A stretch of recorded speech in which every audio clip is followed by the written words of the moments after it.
At some point every evening, they disappear. One moment your yard is alive, cardinals at the feeder, chickadees moving through the maple, a robin pulling the last worm from the lawn before the light goes. And then, in the space of about 20 minutes, they are gone. The feeders are empty. The branches are still. The yard that was full of life an hour ago looks like a different place entirely. Where did they go? Most people assume the birds are simply somewhere else in the neighborhood, flying around, roosting vaguely in trees, doing whatever birds do when humans stop watching. But the reality is far more specific, far more deliberate, and far stranger than most people realize. What happens to your birds between dusk and dawn is one of the least observed and most extraordinary parts of their lives. Tonight, while you are asleep, the birds in your yard will do things that would stop you mid-breath if you could see them. Some of them will drop their body temperature by degrees to survive the cold. Some of them will pack together in spaces so small you would not believe a single bird could fit, let alone several. Some of them, the ones you never think of as travelers, will be flying hundreds of miles above your house in complete darkness. Welcome back to Backyard Bird Mind. Subscribe before you leave, because what you are about to learn happens every single night in your yard, completely invisible to you, and it will change the way you think about the birds you see every morning. Tonight, we are going into the dark, into what your birds actually do when the light leaves your yard. Stay until the end. Because the last thing we cover happens directly above your house on certain nights each spring and fall, and the scale of it is something most people never fully grasp. Number 1, where your birds actually go when the sun sets. The answer is not where most people imagine, and it is different for almost every species in your yard. The northern cardinal is one of the easiest to track. Cardinals do not roost far from where they spend the day. In the hour before sunset, a male cardinal will move to dense vegetation, typically a thicket, an evergreen shrub, or a tangle of vines, within a few hundred feet of his daytime territory. He chooses the densest cover available, not for warmth primarily, but for protection. A sleeping bird is a vulnerable bird, and dense vegetation is the closest thing to invisibility a cardinal can achieve. He will go to the same roost site night after night for weeks or months at a time. If you have a thick holly bush or a dense arborvitae hedge in your yard, there is a reasonable chance a cardinal has been sleeping in it every night this winter without you knowing. The chickadee's nighttime strategy is different and considerably more surprising. On cold nights, and in the northern United States, cold means anything below freezing, black-capped chickadees enter a state called regulated hypothermia. They deliberately lower their body temperature by up to 22 degrees Fahrenheit below their normal daytime temperature. Their metabolism slows dramatically. Their heart rate drops. They are not fully asleep in the way we understand sleep.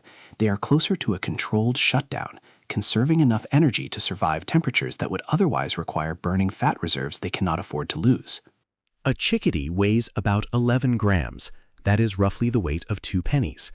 On a cold winter night, the energy budget of that tiny bird is so tight that without regulated hypothermia, it might not survive to morning. With it, it does, night after night, through temperatures that would kill an unprotected animal of that size within hours. The roost site matters too.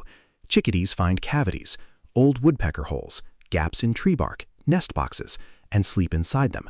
The walls of the cavity trap the warmth of the bird's body and reduce heat loss dramatically. A chickadee in a cavity on a cold night is operating with extraordinary physiological precision. Number 2, the communal roost, when birds pack together to survive. Some of the most dramatic nighttime behavior in your yard involves species you would never expect to be social sleepers. The eastern bluebird is one of the most striking examples. Bluebirds are territorial during the breeding season. A male bluebird defends his nest box aggressively from other males and will not tolerate close approach. But in winter, that same bluebird will squeeze into a nest box with up to a dozen other bluebirds and sleep pressed against them for warmth. The territorial rules of the breeding season are entirely suspended. The calculation in winter is simple. Shared body heat means survival. Researchers have documented nest boxes in the eastern United States that contained 12 to 15 bluebirds on a single cold winter night, birds that during the day would not perch within 30 feet of each other, sharing a 6-inch cavity without apparent conflict. The house wren does something similar, though less dramatically. Carolina wrens, which do not migrate and face genuine cold survival challenges in northern parts of their range, will sometimes share roost cavities with other wrens, behavior that their daytime territoriality would make seem impossible. What this tells you about your yard is this: the nest boxes and dense shrubs you maintain are not just breeding infrastructure, they are survival infrastructure.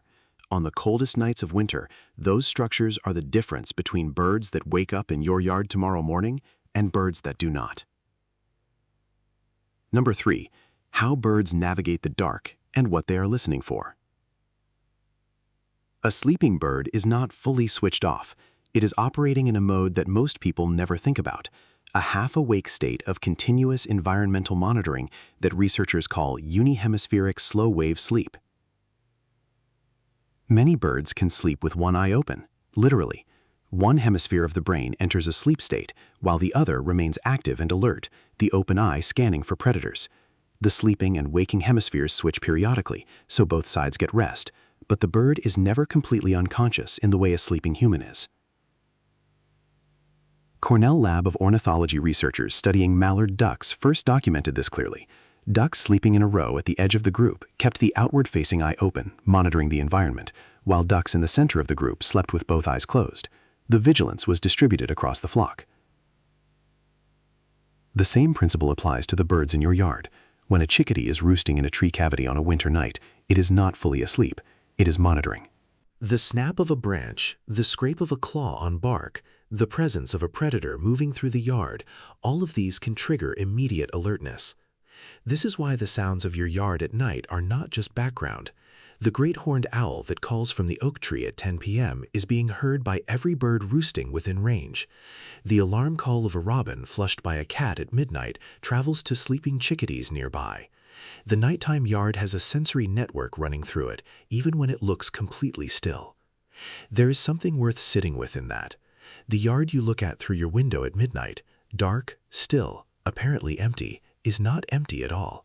It is full of birds in a state of active, distributed awareness, hidden in cavities and dense shrubs and the thick inner branches of evergreens, monitoring the dark with one eye while the other hemisphere of the brain recovers, ready to move in a fraction of a second if the information coming in through that open eye signals that something has changed.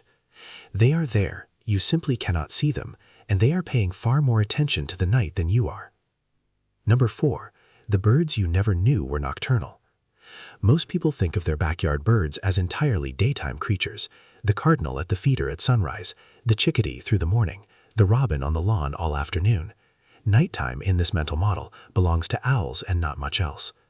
But several birds that you consider daytime yard visitors are doing something at night that would genuinely surprise you. The American robin is one of them.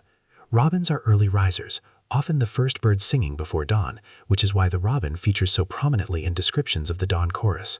What most people do not know is that robins are highly responsive to artificial light at night.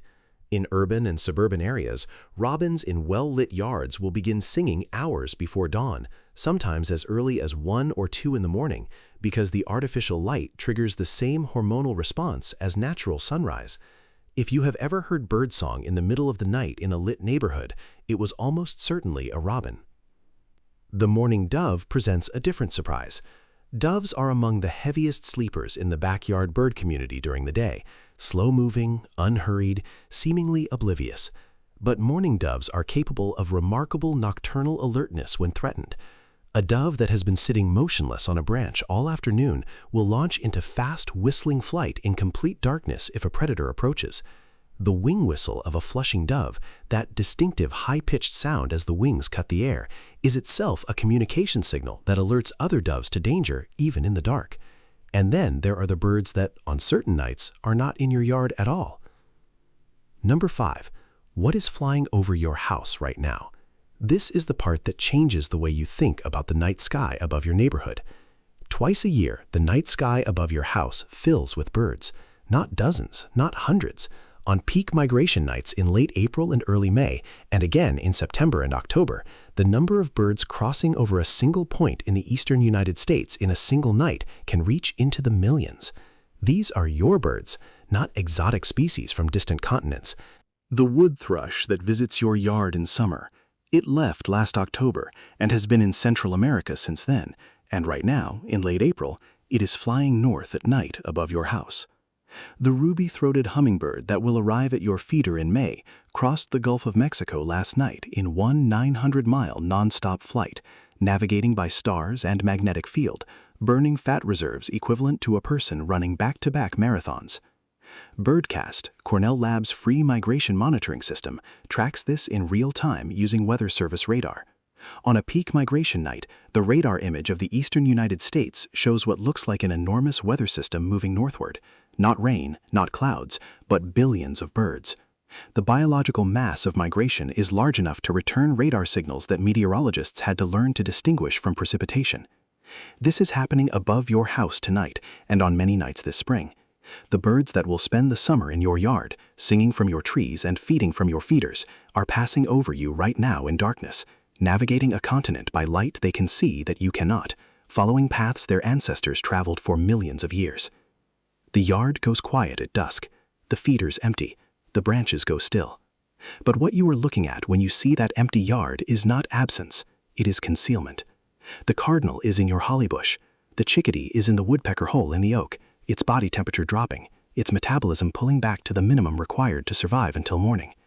Somewhere above your roofline, birds you will not see until May are passing through in their thousands. This happens every night.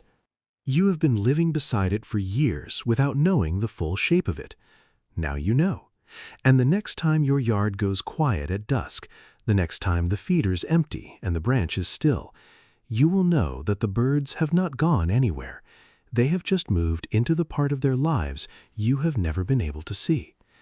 Tell me in the comments, have you ever heard birds singing in the middle of the night in your yard, or seen something moving through after dark that surprised you?